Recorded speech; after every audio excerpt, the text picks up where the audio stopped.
नमस्कार दोस्तों, स्वागत है आपका इस खास और दिल को छू लेने वाले वीडियो में।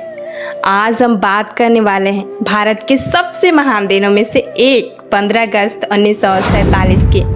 वो दिन जब सदियों की गुलामी खत्म हुई, जब तिरंगा आसमान में फहराया गया और जब एक नया भारत था। कल्पना कीजिए मेरे साथ, रात के लगभग 12 बजने वाले हैं। साल 1947 के 14 से 15 अगस्त की वो ऐतिहासिक रात। दिल्ली का आसमान साफ है, तारे चमक रहे हैं, लेकिन हवा में कुछ अलग ही महसूस हो रहा है, जैसे कोई जादू हो रहा है। संविधान सभा के बड़े हॉल में हजारों लोग बैठे हैं, सबकी सांसें थमी हुई है। सामने खड़े हैं पंडित जवाहरलाल नेहरू। उनकी आंखों में थकान है, लेकिन चमक भी है। वे माइक के पास आते हैं और बोलते हैं वो अमर शब्द, बहुत सालों पहले हमने नियति से एक वादा किया था और अब समय आ गया है कि हम उस वादा को पूरा करें। ये शब्द नहीं थे, ये पूरे भारत की धड़कन थी।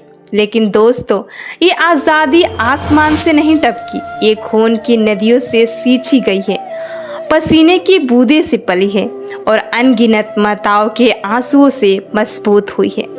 आज मैं आपको ये पूरी कहानी सुनाऊंगी, बिल्कुल कहानी की तरह रोचक तरीके से, ताकि आप अंत तक जुड़े रहें। लेकिन कोई पुरानी किताब जैसे पन्ने पलट रहे हैं तो आराम से बैठ जाइए, क्योंकि ये आपकी अपनी कहानी है। चलिए समय के पहिए को पीछे घुमाते हैं, बहुत दूर साल 1857 में चलते हैं। उस समय भारत अंग्रेजों के कब्जे में था। ईस्ट इंडिया कंपनी का राज चल रहा था। लोग करों के बोझ से दबे थे, अत्याचार सह रहे थे। लेकिन एक छोटी सी चिंगारी ने आग लगा दी। मेरठ छावनी में एक सिपाही था, मंगल पांडे। कारतूसों में गाय और शुअर की चर्बी लगाने की अफवाह फैली। धर्म पर हमला, मंगल पांडे ने विद्रोह कर दिया। आग पूरे उत्तर भारत में फैल गई। दिल्ली में बहादुर शाह जफर को बादशाह घोषित किया गया। कानपुर में नाना साहिब, झांसी में रानी लक्ष्मीबाई में अपनी झांसी नहीं दूंगी कहते हुए तलवार लेकर लड़ी। तात्या टोपे ने गुरीला युद्ध लड़ा। ये पहली स्वतंत्रता संग्राम था। भले ही अंग्रेजों ने इसे कुचल दिया, हजारों शहीद हुए, लेकिन एक बात साफ हो गई, भारत सोया नहीं है, आज़ादी का बीज बो दिया गया है। उसके बाद अंग्रेजों ने कंपनी का राज खत्म करके सीधे ब्रिटिश क्राउन का शासन शुरू कर दिया।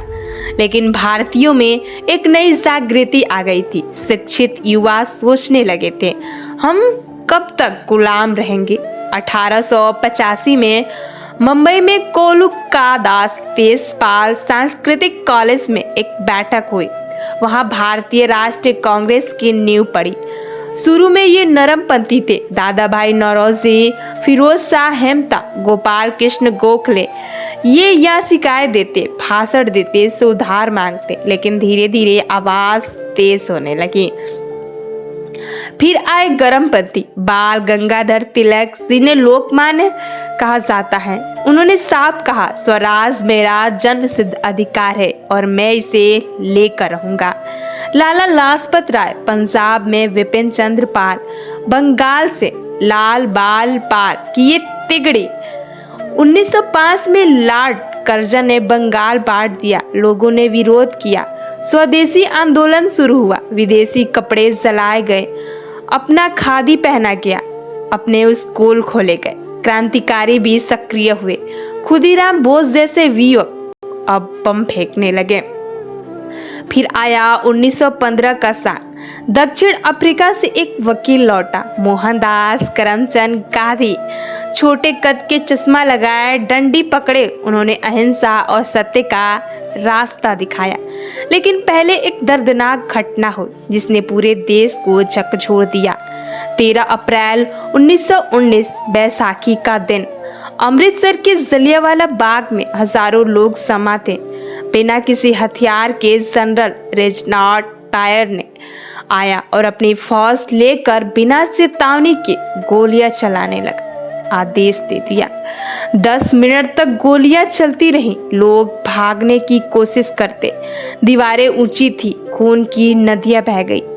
आधिकारिक आंकड़े सैकड़ों के हैं, लेकिन असल में हजार मारे गए, बच्चे, बूढ़े, महिलाएं। ये बर्बरता देखकर गांधी जी का दिल टूट गया। उन्होंने कहा, अब अंग्रेजों के सहयोग से यह देश नहीं चलेगा। 1920 के असहयोग आंदोलन शुरू हुआ।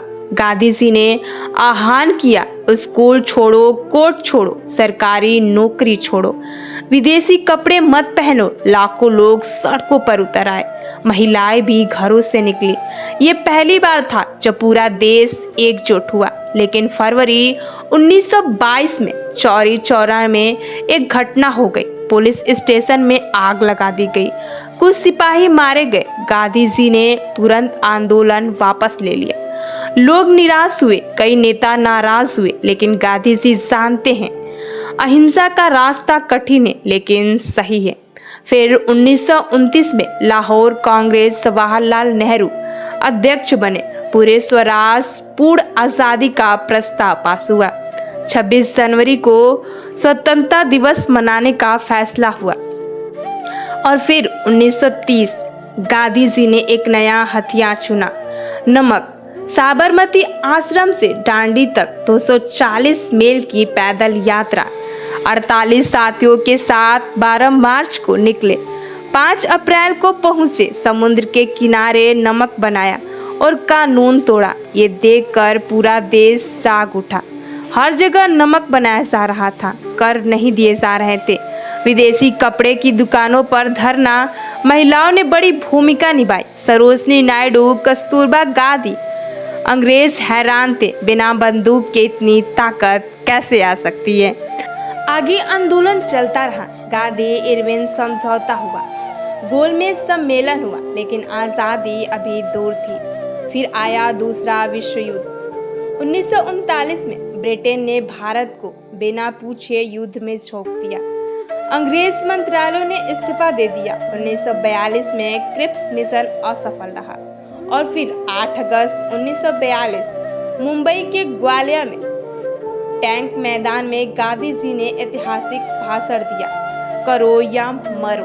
भारत छोड़ो आंदोलन शुरू हुआ। अगली सुबह लगभग सभी बड़े नेता गिरफ्तार कर दिए गए, लेकिन जनता नहीं रुकी। पूरे देश में विद्रोह, रेलवे लाइनें उखाड़ी गई, डाकघर जलाए गए, तार काटे गए, कुछ जगहों पर समांतर सरकारें बढ़ गई। अंग्रेजों ने बेरहमी से कुचला, हजारों मारे गए, लाखों जेल गए। लेकिन एक बात साफ हो गई, अब अंग्रेज भारत पर राज नहीं कर सकते। इधर एक और नायक सक्रिय थे, सुभाष चंद्र बोस। उन्होंने अंग्रेज छोड़कर फॉरवर्ड ब्लॉक बनाया, फिर जर्मनी और जापान गए, आजाद हिंद फौज बनाई, जय हिंद का नारा दिया, तुम मुझे खून दो मैं तुम्हें आजादी दूंगा। INA में बर्मा और पूर्वोत्तर भारत में लड़ाई लड़ी। भले ही सैन्य रूप से सफल नहीं हुए, लेकिन उनकी कहानी ने देश में जोश भर दिया। 1945 से 46 में INA के अधिकारियों पर मुकदमे चले, पूरे देश में प्रदर्शन हुए।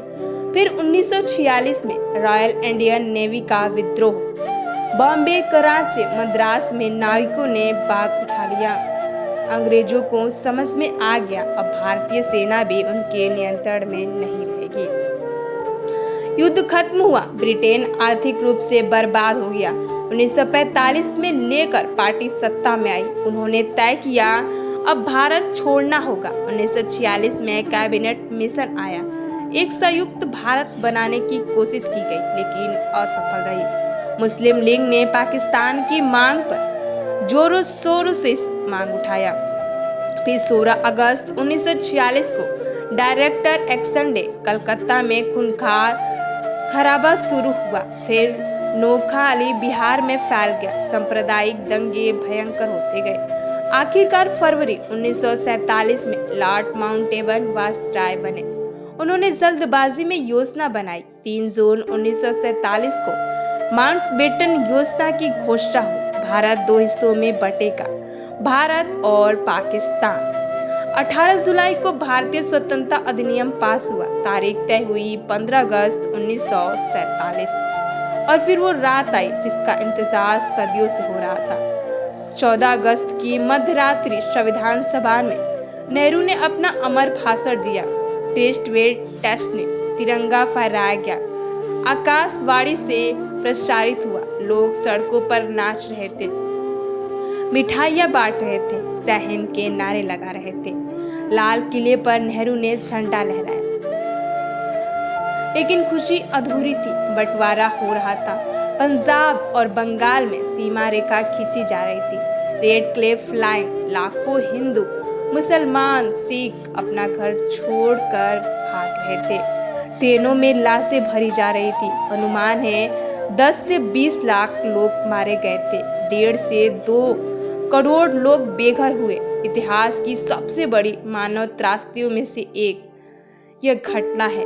गांधी जी उस दिन दिल्ली के जश्न में शामिल नहीं हुए। वे बंगाल के नोवाखली में थे, पैदल घूम घूम कर लोगों को शांत कराने की कोशिश कर रहे थे। वे कहते थे आजादी मिली तो क्या, अगर भाई भाई का खून ही बह रहा है। फिर भी भारत खड़ा हुआ। सरदार वल्लभ भाई पटेल ने लौह पुरुष बनकर 500 से ज्यादा रियासतों को भारत में मिलाया। संविधान सभा ने काम शुरू किया।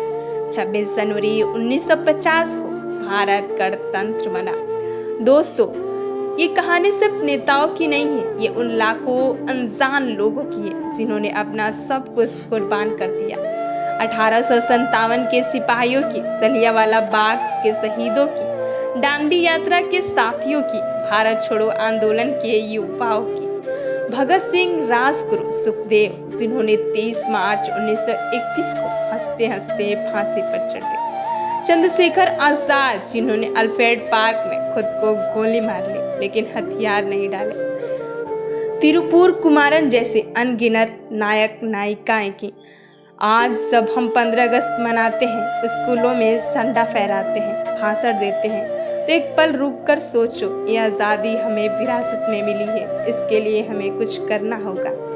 एकता बनाए रखना होगा, भ्रष्टाचार से लड़ना होगा, शिक्षा और स्वास्थ्य को मजबूत करना होगा और सबसे महत्वपूर्ण, हर भारतीय को सम्मान देना होगा, चाहे वो किसी भी धर्म, जाति या भाषा का हो। आज़ादी सिर्फ विदेशी शासन से मुक्ति नहीं, आज़ादी है भूख से, अज्ञान से, भेदभाव से मुक्ति। गांधी जी कहते थे, असली आज़ादी तब है जब आखिरी आदमी का भी चेहरा मुस्कुराए। तो दोस्तों, ये थी 15 अगस्त की पूरी कहानी, संघर्षों से भरी, बलिदानों से सनी और फिर भी गौरव से भरी। मुझे उम्मीद है आपको ये सुनकर गर्व हुआ होगा और साथ ही जिम्मेदारी का एहसास भी। अगर ये वीडियो आपको पसंद आए हो तो प्लीज़ लाइक का बटन दबा दें, अपने दोस्तों और परिवार के साथ शेयर करें और कमेंट सेक्शन में ज़रूर बताएं आज़ादी की इस लड़ाई में आपको कौन सा पल या कौन सा नायक सबसे ज़्यादा प्रेरित करता है। अपना प्यारा सा कमेंट लिखे, चैनल को सब्सक्राइब करना ना भूलें ताकि ऐसी और ऐतिहासिक कहानियाँ आप तक पहुँच सके। जय हिंद, वंदे मातरम, भारत माता की जय।